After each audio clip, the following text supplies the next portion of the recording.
Morning and welcome to this session of Business Bitesize. So today I want to talk about the Orbit Strategic Planning Tool, which is a tool that we use regularly, very good for helping to break the vision down into actionable steps.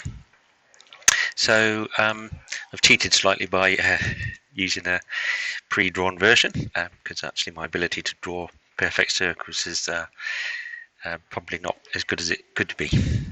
So listen, let's just start with something fairly simple. So let's say we want to grow the business to 5 million in 3 years. Okay, so that's our vision.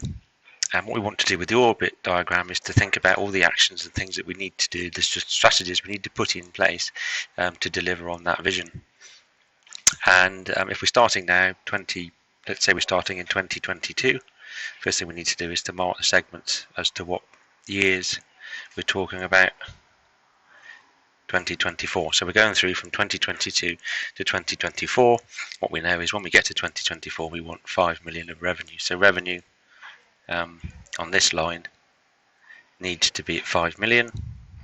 Let's say that therefore that means if we want to be 5 million in 2024, we need to be 4 million in 2023, and let's say we need to be 3 million in 2022. So we're already starting to break that big 5 million figure down into some more manageable chunks. So the other things we might need to think about then is what for example would be our staffing levels to achieve that. So let's say that to achieve the 5 million turnover we'd need 60 staff. To get to 4 million we would need 50, and to get to the 3 million we'd need 40. So I'm keeping the numbers fairly simple, as you can see, but what we're doing there is taking this 5-year, 3-year goal, breaking it down into, okay, if I'm going to achieve that in 24, what do I need to achieve in 23? So it might be, let's think about offices as another thing. So let's say that actually in 2023 we would need an additional office operating in a different area, but actually for 2022 that wouldn't need to change, 2021 that wouldn't need to change, but by the time we get to the end we would need an additional office. Now let's think about customers. So if we want to achieve 5 million, how many customers would we need to increase? So let's say we need an additional 25 customers. Pen seems to have now given up. 25 customers in 2022. We would need an additional 50 customers in 2023, and we would need an additional 80 customers in 2025. So I'm sure you've got the gist of this now. So the idea is to work out what your vision is, then brainstorm what the key strategies need to be to achieve the vision. You put each of these strategies onto one of these arms. You can have more arms or fewer arms depending on how many strategies you need to implement, and then you need to work out how you're going to measure success for each of those strategies, what metrics you're going to use, and then you start to look and see how those metrics need to be achieved over the next couple of years in order to achieve the ultimate goal.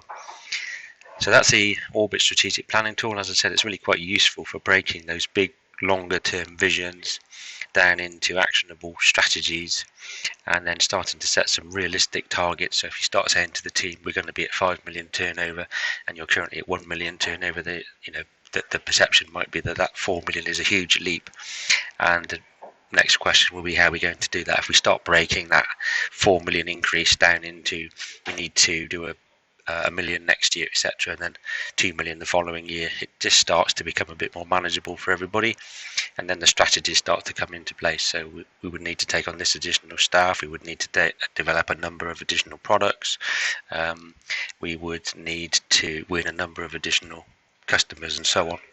So it makes the whole thing actionable. So that's the Orbit diagram. Really useful tool for plotting the steps that you need to take to achieve your vision. Thank you for listening.